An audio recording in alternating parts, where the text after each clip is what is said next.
Each time partners turn toward each other, they are funding what I've come to call their emotional bank account. One virtue of turning toward each other is that it is so easy to accomplish. It only takes a small gesture to lead to another and then to another. Turning toward operates under a law of positive feedback. So principle 3 is he talks about turn towards each other instead of away. And he talks a little bit about what couples do where they're giving bids to each other for attention. And even marriages that aren't going so well, they're still bids for attention. Bids for attention. Yeah. And the couples that turn toward each other during those times instead of away are operating positively under this principle and growing their relationship. Right.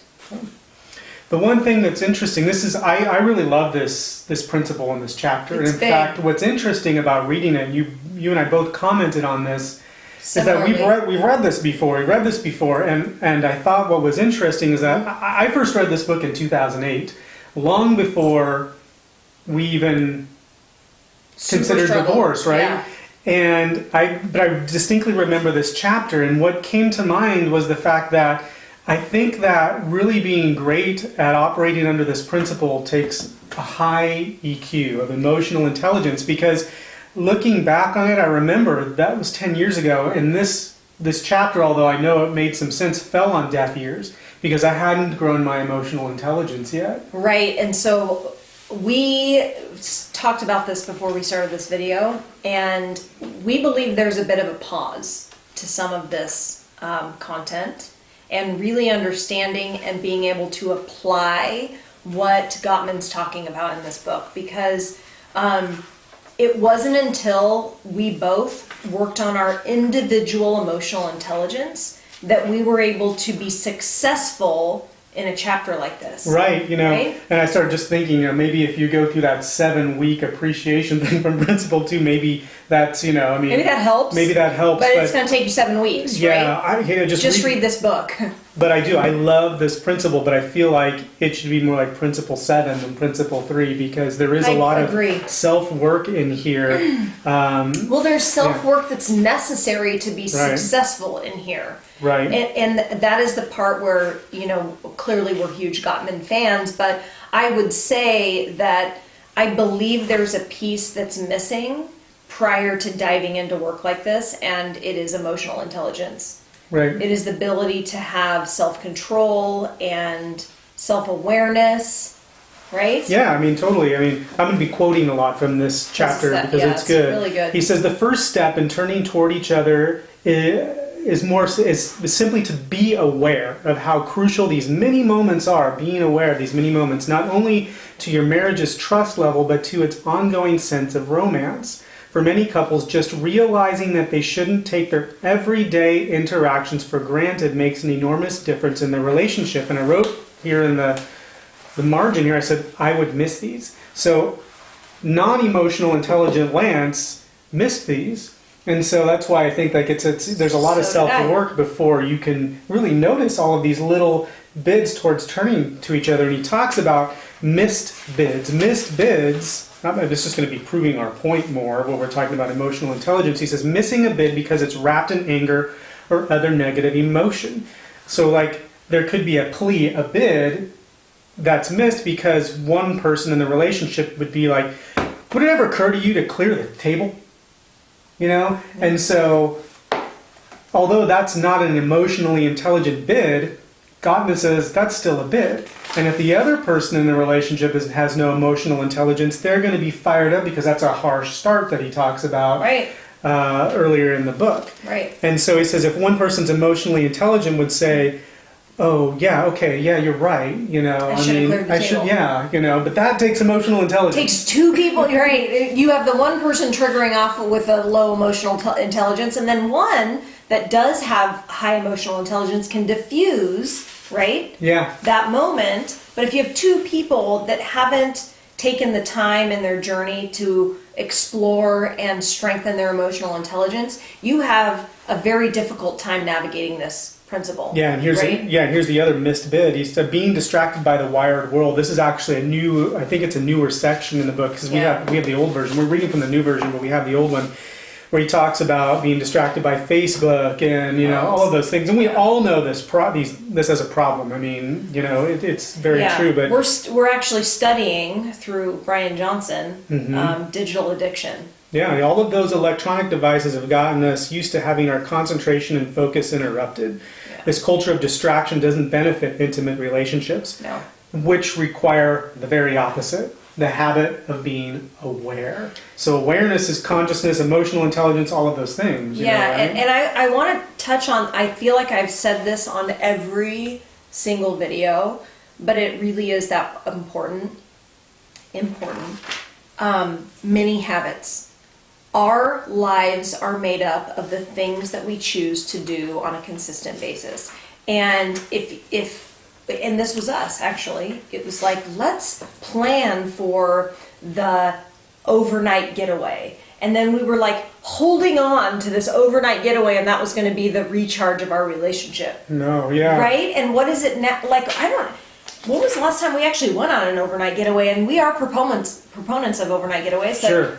Yeah, it's not as necessary for our relationship, because we are, what did you start this with? The bank account. Right, every single day we're making the little deposits. The deposits into the bank account. So just like with your health, where if you are eating healthy food consistently or moving your body consistently, what happens to your body? You feel vibrant, you feel like you have more energy, you feel slimmer, lighter, whatever else.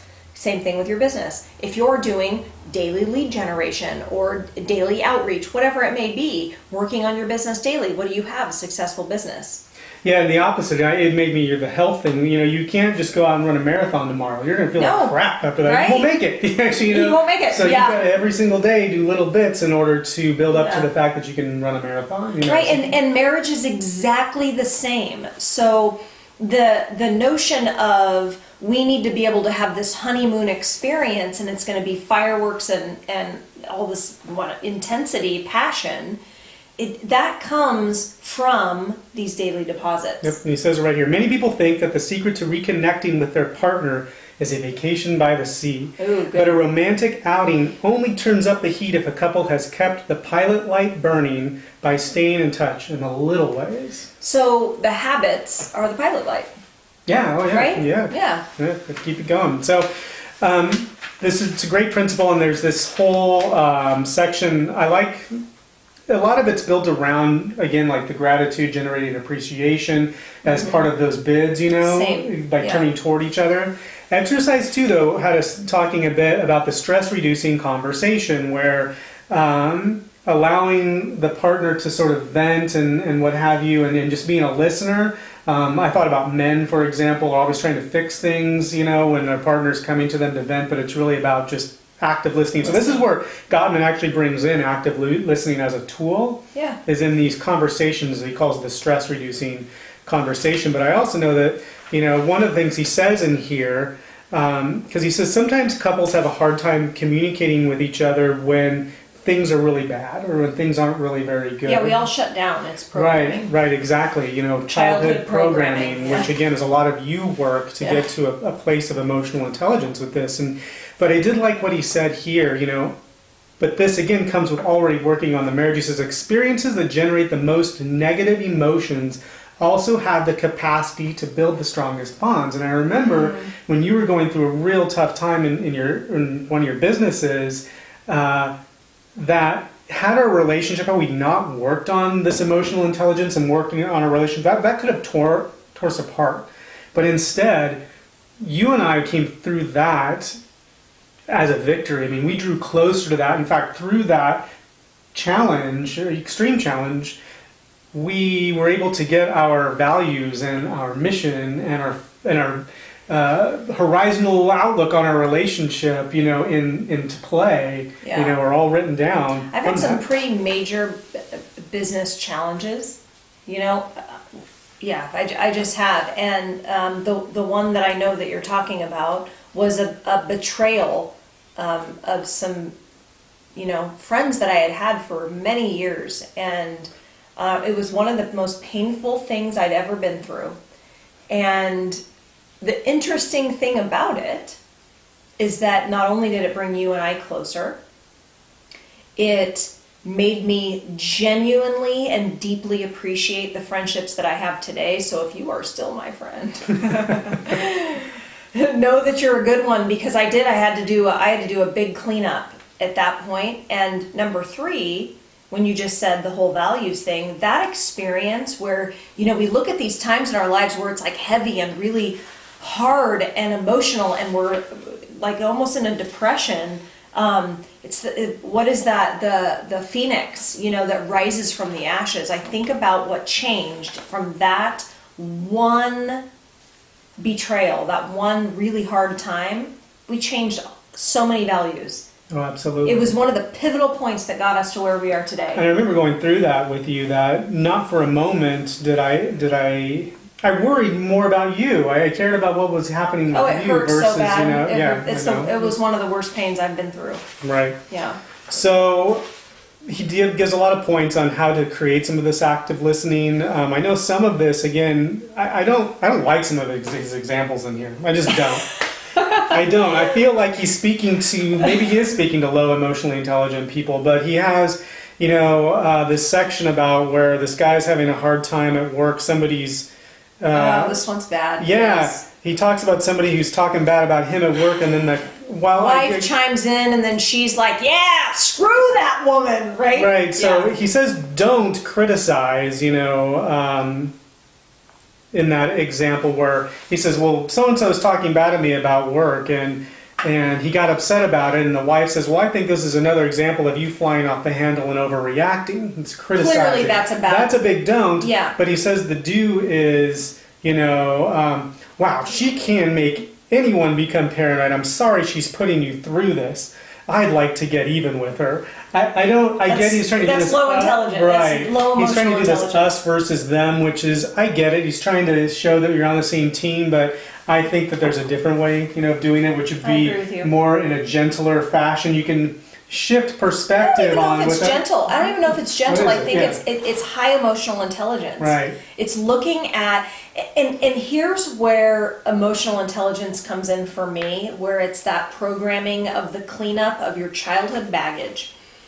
Coming and saying, this is like, she's just paranoid, and these like blaming statements. Now we're you're condemning a couple of crap talkers now. Right, now we're condemning so-and-so at work, when really what the root of this is that there's a root issue for this woman that you're having to navigate a relationship with. And I'm not saying that that's right where you need to go with a conversation when you aren't both at a high emotional intelligence. However, the shit talking, excuse the French, approach, what I don't understand what that does. It's just toxic, and I think it keeps your emotional intelligence down as individuals and as a couple. But I think let's go back to the betrayal that I had in the real estate team. Okay, so that's what the business was. Is I had a real estate team, and I was betrayed by deep friends that I thought were deep friends. And if you would have like fired back and just been like, well, screw them and they this, that's not the energy you had about it. You were more, honey, this sucks, and I'm so sorry that you're having to go through this. And he was sad for my pain. Where's that? There's a part in here that talks about meeting them where they are, and that when you're in this pain moment, validating emotions. Right, validate my emotions. I don't agree with the crap talking. I agree with the validating my emotions and letting me feel heard. And I don't want to be alone and feeling like And that's crap. it. That's really saying you are not alone in You're this. not There was a alone. quote where he says, the world stops. Oh, that and part's good. he says, where is that thing? I don't remember now. I think you found it. I did. It's highlighted. But basically, it's, letting you know that I'm here and you're being heard and I'm with you, Right. That's more healthy, I believe. Right. We love you, Gottman, but there was Yeah. There's a piece in here I do really like because it speaks to our relationship here. He gives a lot of tips on listening. It's a lot of active listening. Listening when your partner's sad or crying. Listening to fear and stress. Listening to anger. This one I really liked because he says, don't take it personally. Right? I mean, this is again going back to emotional intelligence. You know, You had to learn this about me. I had to, 'Cause yeah. I'm super passionate and really intense. and I'd be like, when I'm "What the upset. heck did I do wrong?" I'm Right. like, "Oh, nowadays It's I'm like, nothing this to do isn't about me." Yeah. You know, You're just fired up again. You know, you're just angry about something. You might be mad at me, but it's about what's going on inside of you. I get it. But anyhow, just don't take it personally, and don't ever tell your partner to calm down. You know, again, interpreting it as advice, pushing back on their feelings, not validating. You know, so and then if they ask for help, is to consider a way to search out the goal and the obstacle.